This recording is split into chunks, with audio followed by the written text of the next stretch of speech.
예수님의 공생애를 3년 반 정도 이렇게 잡아요. 그 성경의 근거는 그 당시 믿음 있는 유대인 남자분들 반드시 6월절이 제일 큰 명절이잖아요. 중심에서 예루살렘에 올라가서 하나님께 예배하고 하나님 앞에 예물도 드리고 반드시 그랬습니다.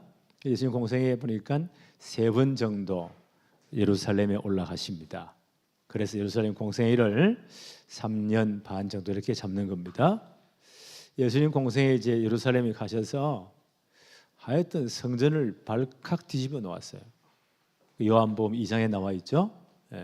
가보니까 성전 안에 하나님께 예배를 잘 드린다는 핑계로 그때는 짐승 제물을 드렸으니까 돈이 있는 분들은 송아지를 혹은 양을, 정 없는 분들은 비둘기를, 그리고 또 그들이 1년 내내 또 모아놨던 그 11조도 하나님께 드렸어요.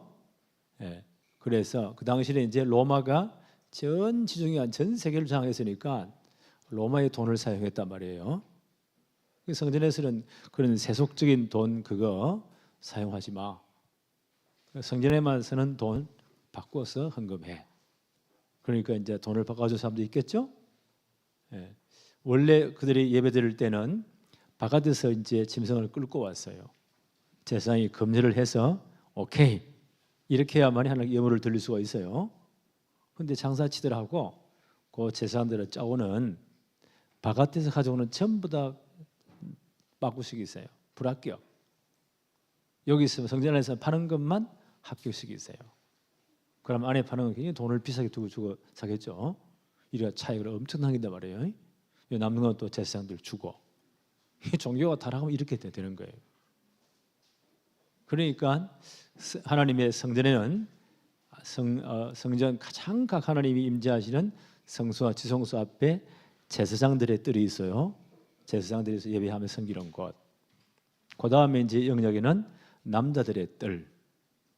그 다음 좀 나오면 여자분들과 아이들의 뜰. 저 구석에는요 이방인의 뜰. 그렇게 구성이 되어 있어요.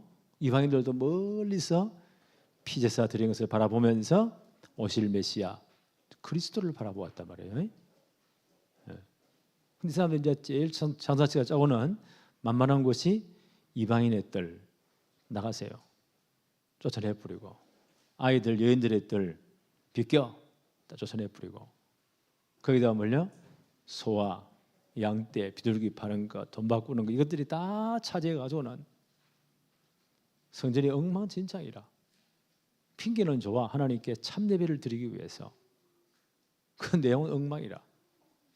예수님이 그걸 보고 너무 화가 나가지고 채찍을 만드셨죠. 그리고는 다 쫓아냅니다. 이걸 다 가지고 나가라고. 내 아버지의 집을 장사하는 소굴로 만들지 말라고. 어떤 성경에는 강도의 소굴로 만들지 말아라. 이러니까 제일 화가 나는 것들이 누굴까요? 제사장들, 성전 관리하는 제사장들, 주로 사두개파들이에요. 이 사람들이 산해진 공회의 또 중요한 멤버들이에요. 이 사람들이 화가 나는 거예요. 예수님께 시비를 겁니다. 누구 권위로, 누구 이름으로 이런 일을 행하느냐? 당신이 이 일을 한 표적이 뭐냐? 표적을 보여봐. 그때 예수님이 굉장히 중요한 말씀하십니다. 이 성전을 헐어라. 내가 며칠 만에요? 사흘 만에 일으킬 것이다. 그러니까 제자들도 깜짝 놀라는 거예요. 그 성전 맡은 사두개인들, 거기 유대인들 전부 모였는데 깜짝 놀라는 거예요. 아니 이 성전을 무너뜨린다니 말이 되냐? 지난번 말씀드렸죠. 그 성전은 헤롯이란 왕이 로마 그 전체가 다 로마의 식민지니까 로마 황제로부터 유대 지역의 왕으로 책봉을 받았어요. 대헤롯이라고 해요. 이 양반은 정통 유대인이 아니고 에서의 후손입니다. 그러니까 유대인들이 열받치니까 당신은 정통 다윗의 혈통이 아니잖아. 이방인이 왜 유대인이 왕이 돼야 돼? 늘 데모하는 거예요. 이 양반이 아주 머리가 좋아요. 어떻게 하면 이것들을 잘 다스릴까? 생각해 보니까 그때 성전은 스룹바벨 성전 거의 허물어진 것, 초라해요.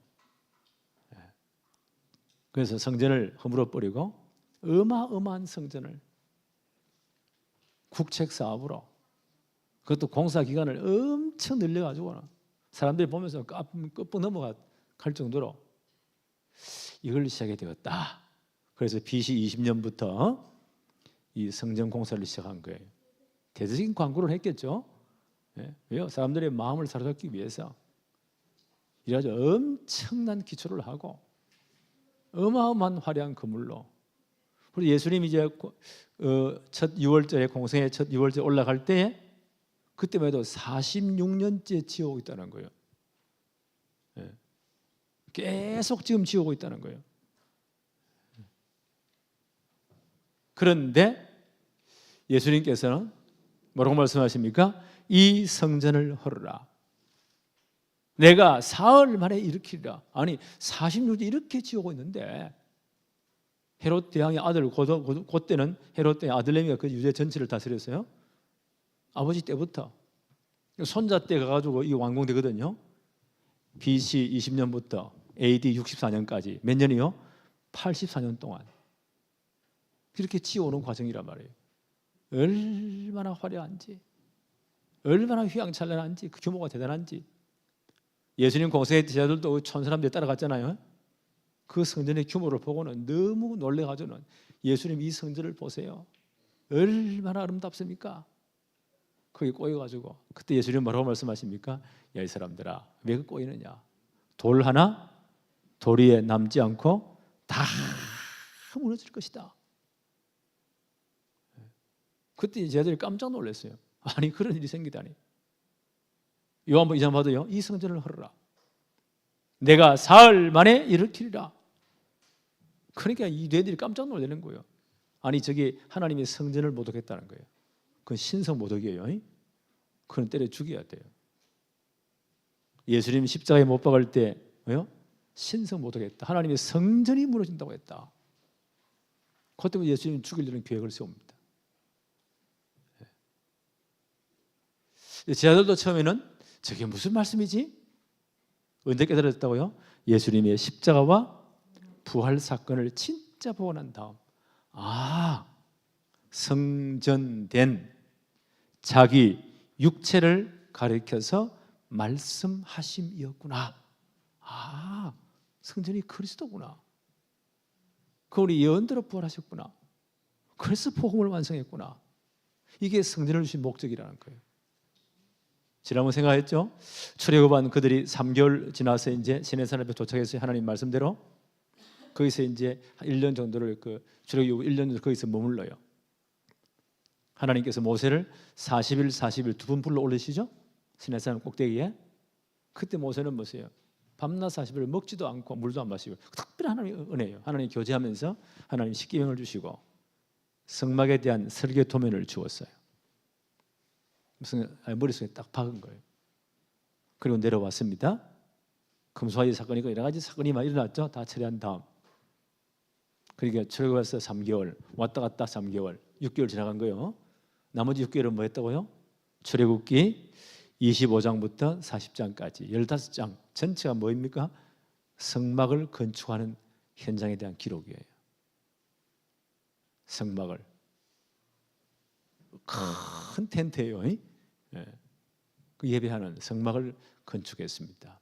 재료는 어디서요? 출애굽할 때 다 가져왔잖아요. 자원에 헌금해서 아주 지혜로운 아주 일꾼들을 골라가지고 하나님이 말씀하신 그 설계 도면대로 한치의 오차도 없이 다 짓습니다. 모세가 마지막 점검을 해요. 그리고 그걸 조립합니다. 그래서 하나님께 봉헌 예배를 드리는 것이 출애굽기 40장이에요. 그러니까 단일 단으로서 제일 많은 장을 할애한 것이 성막이에요. 그만큼 중요하다는 겁니다. 거기서 뭐 했다고요? 피자 드리면서 그 피자의 주인공 오실 메시아 그리스도를 바라봐야 된다. 결론을 내리면 성막, 성전 똑같은 개념입니다. 성막은 광야 40년 돌아다니니까 조립식 천막이에요. 이제 가나안 들어왔죠? 더 이상 이제 방황할 필요 없어요. 그럼 고정식 성전이 세워지는 거예요. 똑같은 개념이에요.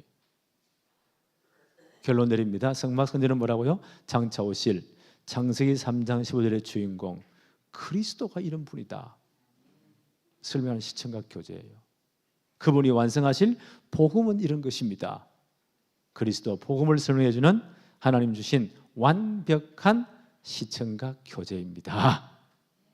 이건 제가 내린 결론이에요. 공부하면 이게 성막이구나. 이게 그래서 그렇구나. 거기서 피사드리면서 오실 메시아 그리스도 창세기 3장 15절 그리스도를 깨달아야 돼요. 그리스도 붙잡아야 돼요. 그 소식을 만방에 증거해야 돼요. 근데 유대인들은요 이걸 놓쳐버리는 거예요. 이걸 놓쳐버리고 진짜 생명을 놓쳐버리고 다른 거 붙잡고 엉뚱한 거 붙잡아는 거예요.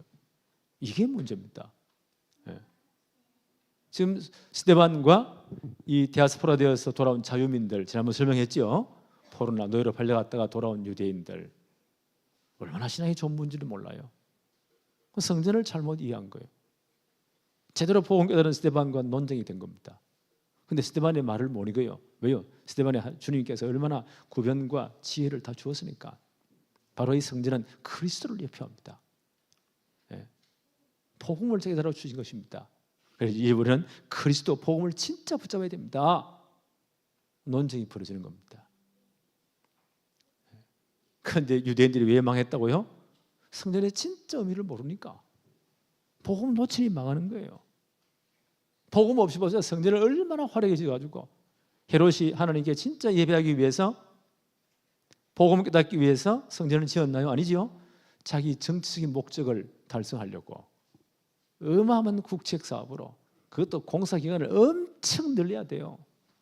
BC 20년부터 AD 64년까지 84년 동안 할아버지 때 손자 때까지 이런 건물이 없으면 대단합니다.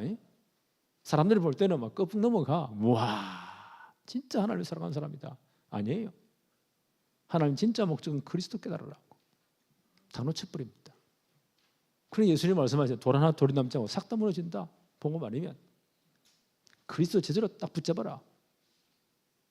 AD 64년에 이 성전이 완공되니까 얼마나 유대인들이 흥분되겠어요. 며칠 축제를 했겠죠. 복음 놓쳐버리니까 AD 70년 로마 장군 디도에 의해서 예루살렘에 큰 반란이 일어나니까 로마 정부는요 자기 정권에 반대하는 것들을 한 명도 살려놓지 않습니다. 무참하게 죽입니다. 예루살렘이 함락되면서 보세요. 안에 있는 사람 싹 다 목이 달아나고 어떤 착각했냐? 성전은 절대 안 무너져.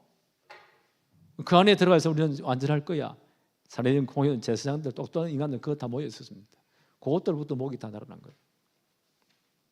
예루살렘이 전체가 피바다가 되는 겁니다. 60만이 목이 잘린 겁니다.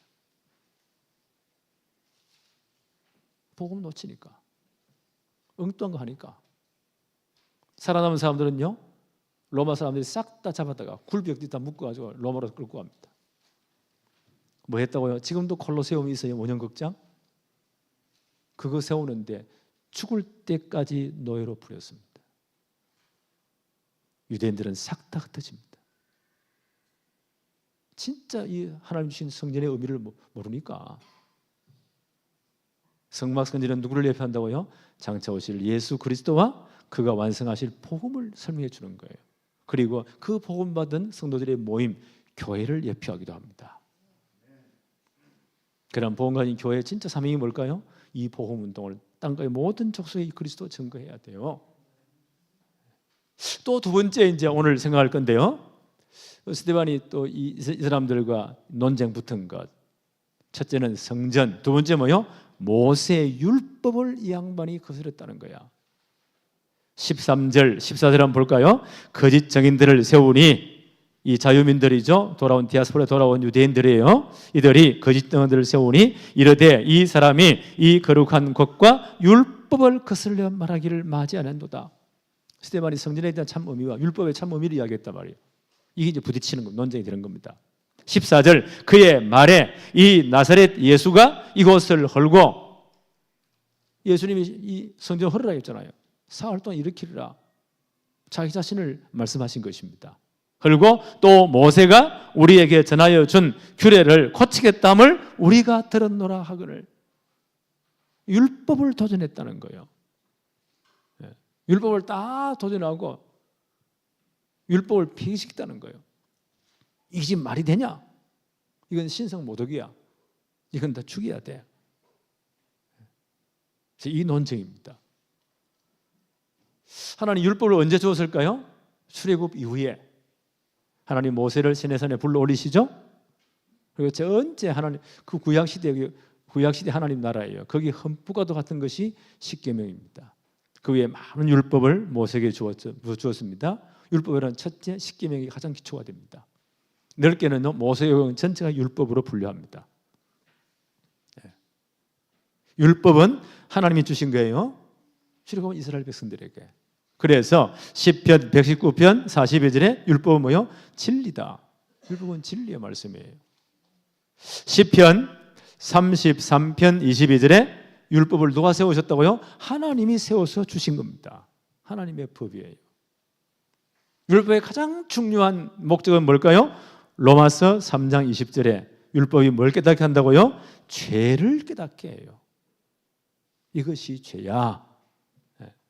가장 큰 목적, 이것이 죄야. 죄를 깨닫게 하는 거예요. 그래서 율법은 로마서 7장 12절에 거룩하고 의롭고 율법은 선한 것이다. 로마 7장 14절에 보니까 율법은 신령한 것이다. 하나님 주신 법이에요. 우리의 죄를 깨닫게 하는 거예요. 거룩하고 완전하고 의롭고 선한 것입니다. 예수님이 왜 오셨다고요? 이 율법을 완성하기 위해 오셨습니다. 폐하러 온 거 아니고. 마태복음 5장 17절 18절에 이렇게 기록합니다. 예수님 말씀하시기를 내가 율법이나 선지자, 구약성경 전체를 의미하죠. 율법, 선지자, 구약성경입니다. 율법이나 선지자를 폐하러 온 줄로 생각하지 말아라. 폐하러 온 것이 아니요 완전하게 하려 함이라. 완전하게 하기 위해서 주님 오셨어요. 진실로 너희에게 이르노니 천지가 없어지기 전에는 율법의 1.1획도, 히브리어는 점과 획으로 이렇게 되어 있거든요. 1.1획도 결코 없어지지 아니할 것이다. 율법을 완성해서 예수님 오셨습니다. 갈라디아서 4장 4절 5절 바울이 이렇게 말합니다.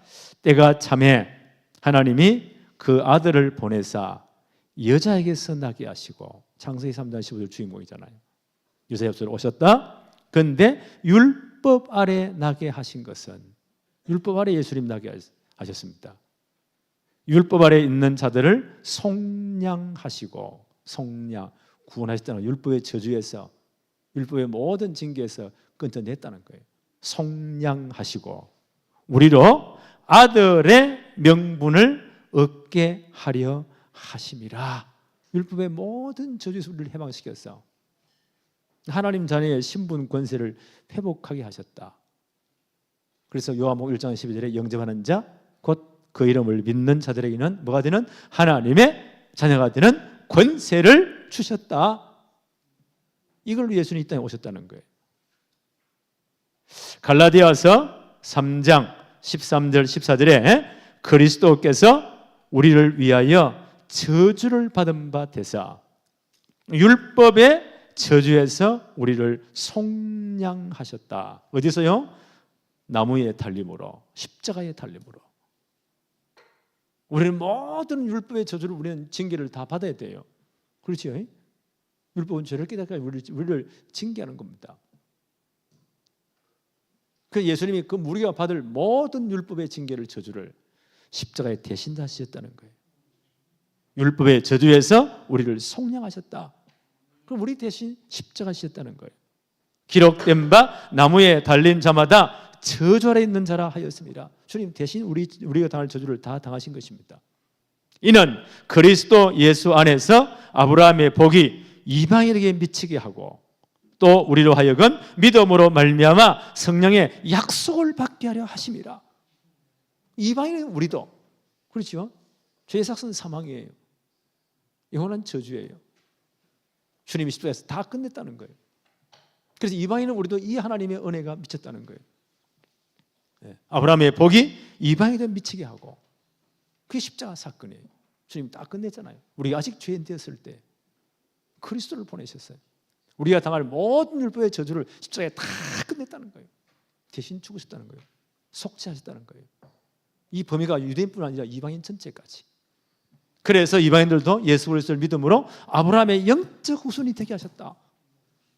이 아브라함의 복이 이방인에게 미치게 하고 또 우리로 하여금 믿음으로 말미암아 성령의 약속을 받게 하려 하심이니라. 예수 그리스도 주님을 영접할 때 성령이 내 속에 내주하시잖아요.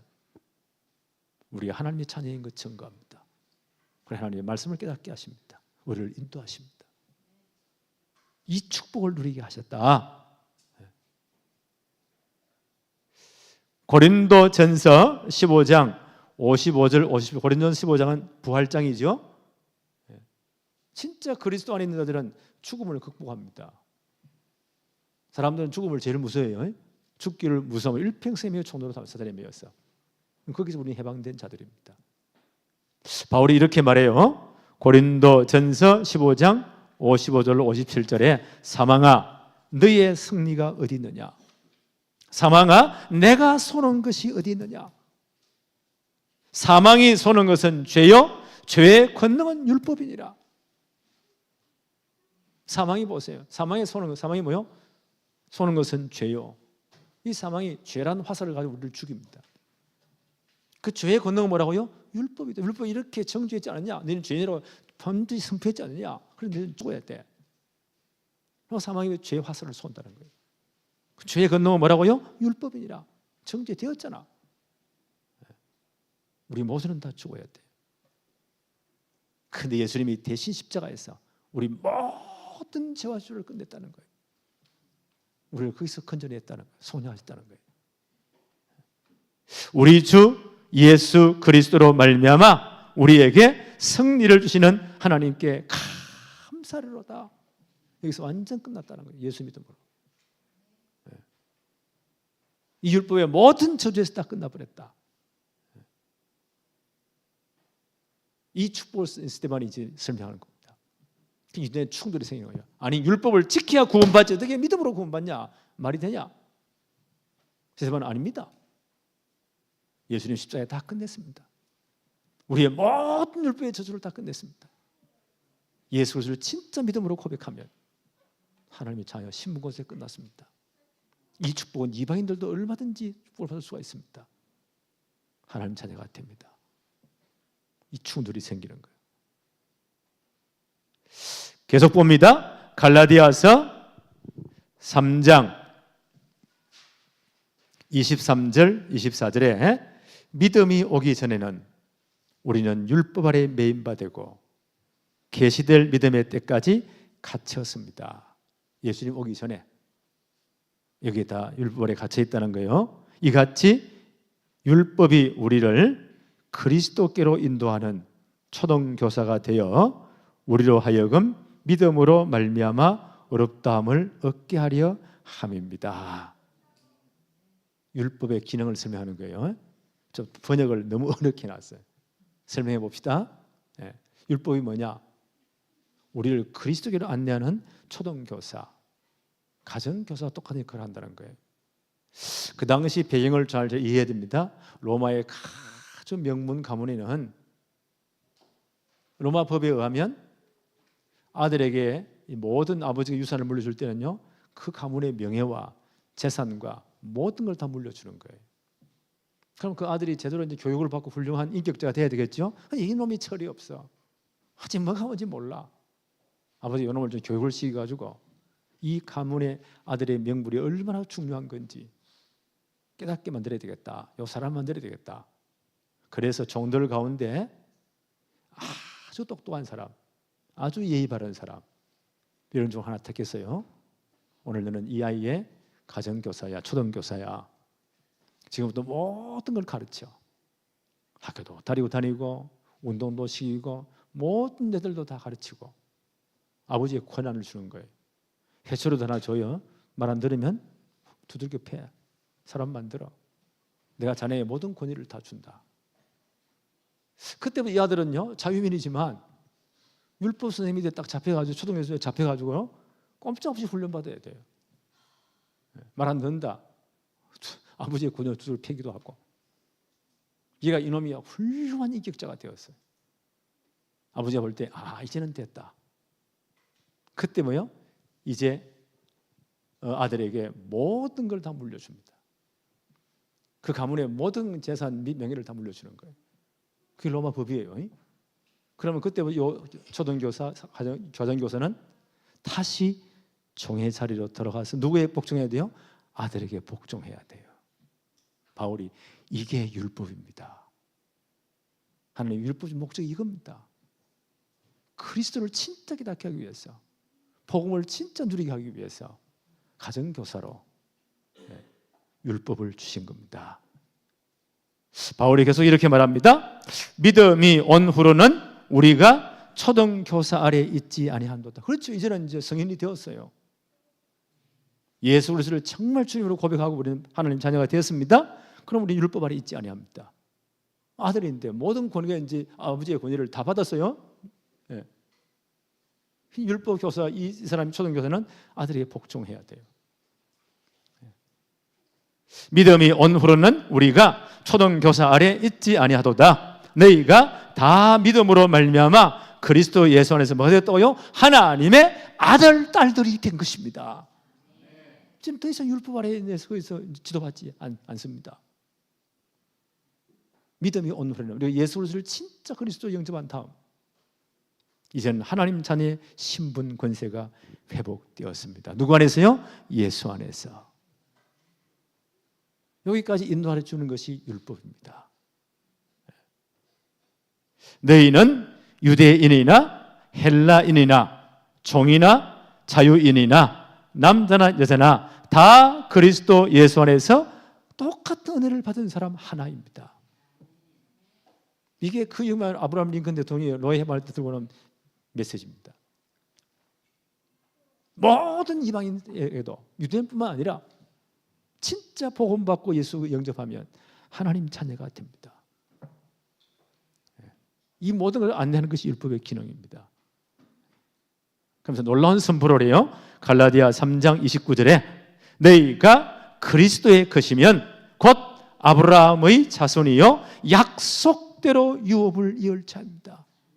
이방인들 여러분들도 진짜 복음 받고 예수 그리스도를 영접하면 영적인 아브라함의 자손이 되었습니다. 놀라운 선포예요. 이건 유대인들이 깜짝 놀랄 일이에요. 우리만 하나님의 백성 아니에요. 여러분이 정말 복음 받고 예수 그리스도를 영접하는 순간 여러분은 영적으로 말하면 아브라함의 자손이 되었습니다. 그가 받은 모든 축복을 약속대로 유업을 다 받을 자입니다. 아브라함이 받은 언약적인 5가지 축복, 창세기 12장 1절로 3절이죠. 언약적인 축복을 너로 말미암아 천하만민의 복을 대표적인 축복을 내 자손으로 말미암아 그리스도 보내겠다 기념적인 축복을 너는 복의 근원이 될 것이다 근원적인 축복을 너를 대할 때 진짜 너에게 대적한다 내가 대적해 버리겠다 너를 통해 내가 축복하겠다 불가항력적인 축복을 이 축복을 우리에게 주셨다는 거예요. 이 안내하는 것이 이게요 율법입니다. 이제는 누구 붙잡아야 돼요? 율법이 소개하는 주인공 그리스도 붙잡아야 돼요. 우리는 이 축복을 받은 사람들입니다. 이게 율법의 진짜 의미예요. 또 율법을 잘 보면요 하나님은 어떻게 섬길 것인가 원리가 다 나와요. 이렇게 하나님 섬기는 거구나. 아이들이 막 기어다닐 때 요즘 보니까 펜스를 치대요. 울타리 같은 거 집에도 아이들이 그걸 넘집어 도안에서 뺑뺑뺑 돌아다녀. 그게 율법이에요. 펜스를 치는 거예요. 울타리를 더 이상 넘어가지 마. 큰일 나. 율법의 가장 중요한 기능이 뭐라고요? 그리스도에게로 안내하는. 옛날 성에는 모학선생, 지금은요 초등교사, 영어로 하면 가이던스, 가정교사. 이게 율법입니다. 이제 누구 붙잡아야 돼요? 그리스도 붙잡아야 됩니다. 복음 완전 결론나야 됩니다. 누구든지 이방인 유대인 차별이 없습니다. 예수 그리스도를 주로 고백하는 자는 영적 아브라함의 자손이 되었고 하나님의 자녀가 되었고 하나님 자녀의 신분 권세를 다 누릴 수가 있습니다. 이 전체를 말해주는 게 율법의 기능입니다. 누구를 붙잡아야 돼요? 그리스도 붙잡으세요. 복음제로 탁 각인 뿌리 체질화 시키세요. 우리는 이 축복을 받은 사람들입니다. 그렇다면 우리는 당연히 뭐 해야 돼요? 이 축복을 전달해야 돼요. 그렇죠? 이 엄청난 복음 받고 이 축복을 전달해야 됩니다. 그래서 바울은 고린도전서 9장 16절에 내가 복음을 전할지라도 자랑할 것이 없습니다. 내가 부득불할 일이면 반드시 나는 해야 될 일입니다. 만일 내가 복음을 전하지 아니하면 내게 화가 있을 것입니다. 이런 갈급한 심령이에요. 이 엄청난 복음을 내가 전하지 않았다. 난 화를 당하는 것이 마땅합니다. 당연한 것입니다. 왜 그렇습니까? 하나님 나라는 복음 전거를 통해 지금도 확산되고 있습니다. 복음은 계속 확산됩니다. 그래서 이 복음이 땅 끝까지 모든 족속에 다 전거된 후 주님은 재림하십니다. 그렇죠? 이 하나님의 절대 시간표. 우리 여기에 방향이 맞춰져야 돼요. 우리의 생명도, 우리의 물질도, 우리의 시간도, 그렇죠? 여기에 방향 맞춰야 돼요. 이걸 절대 제자라고 해요. 그렇죠? 이게 하나님의 절대 계획이에요. 여기에 방향을 맞춰야 됩니다. 그래서 우리에게 건강도 주시고 물질도 주시고 시간도 주시고 다 주셨다는 거예요. 그래서 우리 장로님 기도했지만 올해 이제 이 선교 대회가 매월 4월, 5월 달에 늘 있죠. 이번엔 특별해요. 이제 정책을 바꾸어서 각 지역의 교회들이 나라를 책임지세요. 여기에 중요한 사역자 일꾼들을 각 몇몇 교회가 힘을 합해서 큰 교회는 좀 많이, 작은 교회는 여러 개 합해가지고 초청하세요. 올 때 비자 문제부터 해서 비행사부터 해서 체류 경비부터 훈련받는 거 전부 다 그 교회에서 해가지고 다 되세요. 그래서 정말 우리가 축복을 받읍시다. 우리 교회 보니까요, 인도에 여러 가지 문이 열려서 보니까 우리 RTS 출신 목사님 가운데 한 분이 여자분인데도 한 10여 년 전부터 인도 전체를 싹 돌아다니면서 조용히 진짜 복음 전할 일꾼들을 뽑았어요. 지난번 인도에 대한 영상을 봤지요. 28개 주 연방 정부인데 13개 주에서는 개종 금지법, 힌두교인들이 한 80% 넘는 데서는요, 종교 바꾸지 마. 왜 힌두교 전하는데 왜 바꿔? 딴 놈들 와가지고 다른 종교 전하지 마. 성교 금지법 어기면 반 죽일 거야. 이래가 지금 난리가 나는 거예요. 인도의 반이 그래요. 그런데도 거기 누가 있다고요? 진짜 제자들이 있습니다. 하나님 나라는 계속 확산됩니다. 누룩같이. 그런 데서 뭐 뱀같이 지혜롭게 보이지 않게. 이렇게 해서 복음은 계속 지금 증거되고 있습니다. 그리고 중요한 사명자를 보러 와서 예수가 그리스도입니다. 다락방에 참 5가지 진짜 이런 전략으로 현장을 파고 들어가야 됩니다. 이 훈련을 시키려고 해요. 이런 교회들이 이렇게 모이고 있습니다. 진짜 한번 가보기도 하고. 올해 훈련시켜서 결론 내려서 그분들을 다시 보내는 거예요. 연락을 진짜 닿겠죠. 그래서 22개 언어가 인도의 공식 언어 22개니까 어느 곳마다 전도학교가 다 세워져야 되겠다. 어느 곳마다 신학교가 다 세워져야 되겠다. 이 귀한 복음을 제대로 가르쳐서 목사를 만들어내야 되겠다. 그게 우리의 목표예요. 이분들을 중심으로 해서 이번에 한 6분 정도 초청을 하려고 해요. 오니까 보니까 비자를 내놓는데 까다롭더라고요. 우리가 보증을 다 써줘야 돼요. 각 교회마다 2명씩, 저도 2명을 보증했어요. 책임지세요. 알겠습니다. 대상원에 다 지금 넣었습니다. 비자가 나오면 이분들이 아마 초청될 겁니다.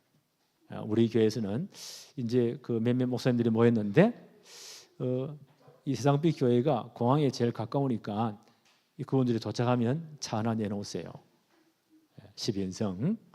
그 이제 천지 안 내는 분이 아마 그 여자 목사님 오셔가지고 그분들을 태워서 덕평에 가서 합숙 마치고 선교대회 마치고 토요 핵심 마치고 토요일 날 저녁 때 그게 4월 26일이죠. 그때 아마 우리 교회로 올 거예요. 그럼 토요일 날 재워주세요. 주일 날에서 함께 예배하십시오. 월요일도 함께 이제 영화진 선교사 뭐 이런 여러 가지 현장 체험도 하고 월요일까지 재워주세요. 그리고 다 이렇게 식사 다 정해 주세요. 화요 집회까지 참여하도록 해주세요. 그리고 화요일 부산 내려가서 또 몇 군데 보고 토요일 올라와서 이제 그분들이 출국할 겁니다. 그 차는 그때까지 빌려줘야 돼요. 요걸 좀 잘 감당해 주십시오. 그거 한다고 했어요. 얼마나 귀한 축복입니까? 그들을 위해 정말 우리가 헌신하는 것은요, 하나님 나라에 심는 거예요. 영원한 것을 투자하는 겁니다. 그래서 이 축복의 기회다. 우리가 기도도 투자하고 물질로도 헌신하고 장소도 제공하고 이렇게 요운의 큰 축복을 받으시기 바랍니다. 기도합시다. 하나님 아버지 감사합니다. 오늘도 스데반의 이 논쟁을 보면서 그 똑똑한 잘난 유대인들이 성전을 주신 목적과 율법의 참된 목적을 깨닫지 못하고 가장 중요한 주인공 그리스도와 복음을 놓치고 그들이 엄청난 환난과 고통 속에 망해간 것을 봅니다. 이제 우리가 그리스도로 완전 결론 내리며 복음으로 각인뿌리 체질화되게 하여 주옵소서. 또한 이 복음을 전하는 일에 우리 237나 5천 종족에 늘 마음과 관심을 가지며 이런 중요한 사명자제대로 키워서 제대로 복음 전하는 일꾼으로 세우도록 축복해 주옵소서. 우리가 가는 모든 현장마다 그리스도의 복음이 증거되게 하여 주옵소서. 예수 그리스도 이름으로 기도하옵나이다. 아멘.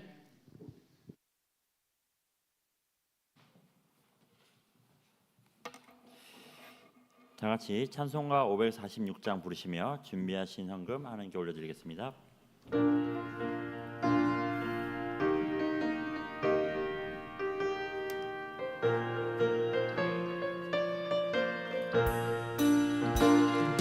주님 약속하신